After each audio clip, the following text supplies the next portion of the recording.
Hello, here we are going to continue the series of New Focus Approach to Mathematics Basic 7 videos. Remember, this book is revised edition and we are learning how to compare and order fractions, decimals, and percentages. Now, to compare these three numbers, that is the fractions, decimals, and percentages, we have two options. That's the easiest of all, actually. You can do more than two. Either you convert all of them to decimals or you convert all of them to percentages. Somebody can choose to compare all of them to fractions. Fair enough. But the easiest of all is to change them to fractions change them to decimals or change them to percentages. Right. Now let's take example. Order the following numbers in descending order.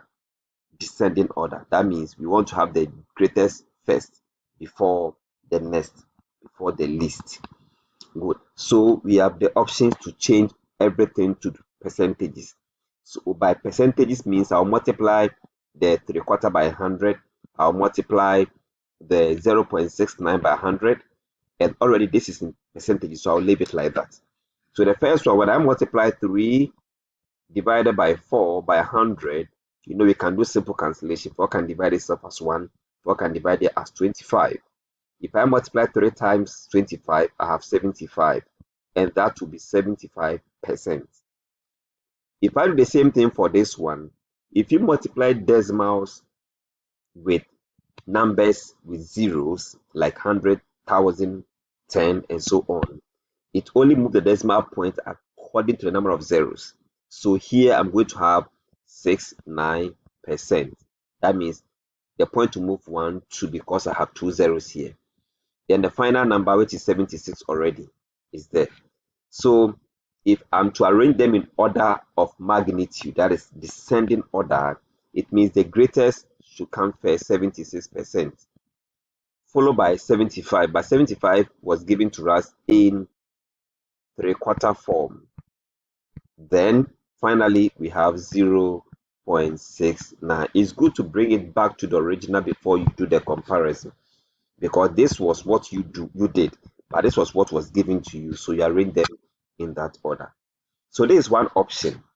Alternatively, I can do this. I can change them all to decimals. So 3/4 can be changed to decimal. I can use the long division by saying 4 divided by 3 and go through the process, or I can use any other means to convert fractions to decimal, which I'm sure you've done that already. So this will give us 0.75. Then we have our 0.69. Then this also means 76 divided by 100, which means decimal point move backwards 1, 2, and then we have 0.76.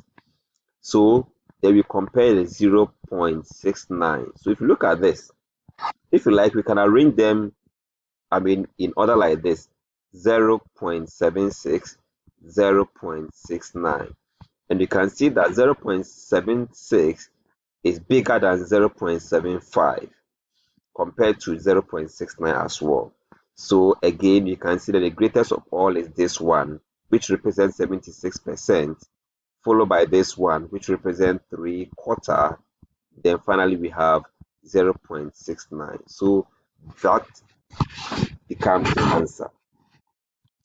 Now let's look at another example. Here we are to order the following number in again descending order. So for descending order, again, I can choose to multiply everything by 100 to get my percentage form. So I can multiply here by 100, and I know if I do that, 3/5 times 100, 5 can divide itself 1, 5 can divide here as 20.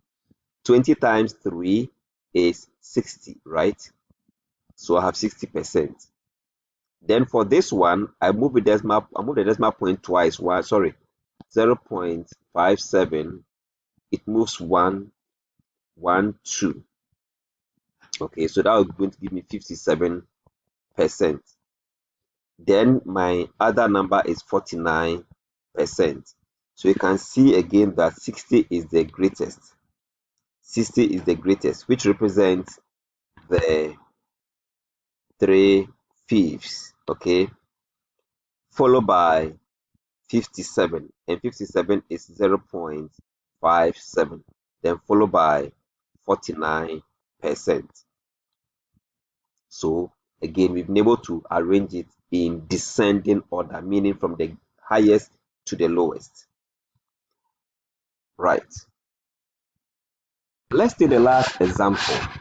Here we are to order the following numbers in ascending order. The following in ascending order. Again, the choice is yours, whether to move the numbers to percentages or to change them to decimal fractions. I prefer the percentage, so let me go by that. So I'll multiply here by 100, which of course that's going to move 1, 2, so I'll get 66%, and then multiply here by 100. 5 can divide itself, 5 can divide here as 20. So I have 20 times 4, which is 80. So 80% as well. Then I have my 60%. So which of them is the greatest? That is 80, followed by 66, then 60. But then in ascending order means to take the least. 60% is the least, so that will come first, followed by 66, which represents 0.66, then followed by 80, which represents 4 on 5. Wow. Coincidentally, the arrangement given to us is the same as the answer. Well, I'm sure you've learned a lot with this one as well. Go ahead and solve more questions and master your mathematics skills. Thanks so much for watching.